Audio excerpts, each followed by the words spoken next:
Hey everyone, Holly here. So as promised, I wanted to talk to you a little bit about our planning process. Now, of course, like our planning situation is unique to us and everyone's situation is going to be different, but because we have probably got a lot against us on this one and there were many challenges along the way, hopefully it means for anyone watching that actually for you, it's easier. We, of course, are in a national park. We have conservation area properties around us. We are in an area of outstanding natural beauty. So we have quite a few elements that have been against us that have made this planning quite tricky. But we got there, we've got planning approved, so it's great and it's possible, but it just is a little bit more work and perhaps a little bit more money because things stack up during the planning process as it comes to having to do a lot of different reports along the way, which perhaps we didn't really know about. And you could kind of maybe research that a bit, but sometimes things come up that are not expected as well along the process. So I'm just standing here in front of the stable that we're living in, and the house is going to move slightly up into more of the middle of the plot. So we are moving the existing dwelling. So this is where planning can be a bit more tricky. The first point of after purchasing the property was really just finding an architect that we are happy with, that we like, and we have for us actually worked with previously. So Luke, with his background, has worked with many architects, but we went with Richard at ArchAngels. He's someone that we really favour, we get on well with, and we're really delighted to work with him. So finding an architect that's right for you, that you get on with, is really important. So I'll share a little bit more information about Richard as well.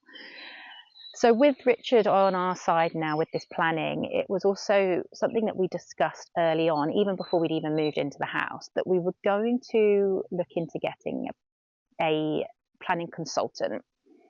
As we knew that this was a particularly tricky area to build in, so many kind of like restrictions and also protection in this area, we wanted to go and get a planning consultant.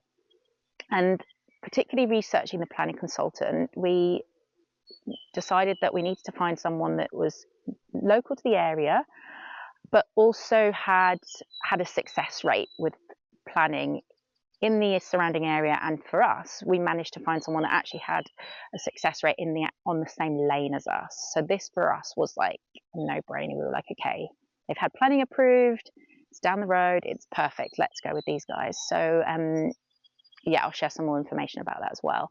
But having them on board to help you kind of make the right sort of communication with the planning officers, the committee, just having them there to guide you and ensure that you're making the right steps is really useful. We then proceeded to go through the planning pre-application route. And although our original plans, even despite doing a pre-app, were not approved, there are certain things that you can learn along the way with a pre-app, even if it doesn't mean that you get approval there. It helped us to distinguish that, one, we weren't allowed to have a two-story house. We had to stick to a single-story dwelling. And then secondly, there were lots of restrictions on the night skies. There's lots of night sky protection. There were restrictions on how much glass that we could have, and I'll list down all of the different things that came up on the pre-app. But despite it not being an approved application initially, yeah, the pre-app gave us some few indications of where we would go next. So they might be helpful for some, that you can get some ideas along the way what to do next. And then after we did the pre-app, we then went in with our full application. We were pretty confident at that point. We thought, yeah, great, we've had the pre-app. They seem to be pretty happy with it. Let's go in with it. And of course we did. And that's when we got a lot of, I wouldn't say always negative, because yes, it wasn't accepted and there were certain parts to it that they just didn't like. And at first we were like, is this just subjective to their point of view? But as you progress, you learn along the way, like, ultimately, these guidelines are in place to protect the area. We did have to rework the full design to reflect their views on protecting the area.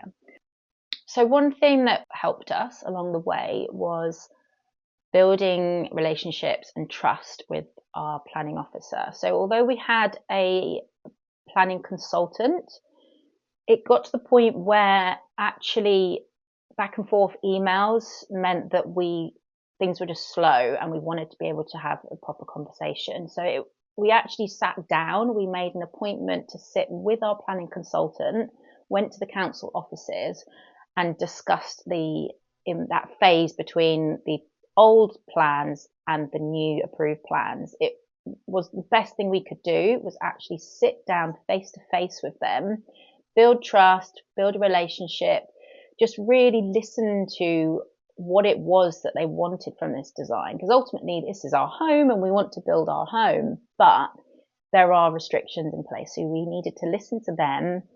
And I think that really was what was the driving force forwards, that we could get their input on this rather than just sort of like a yes or no answer on email. So if you can, get in front of your design officer and sit down and work on your plans with that in mind. Because sometimes there's a rule book and it doesn't always stay to the rule book. We often think, how does one person get that planning approved and how does the next not? So it's really subjective to the individual application.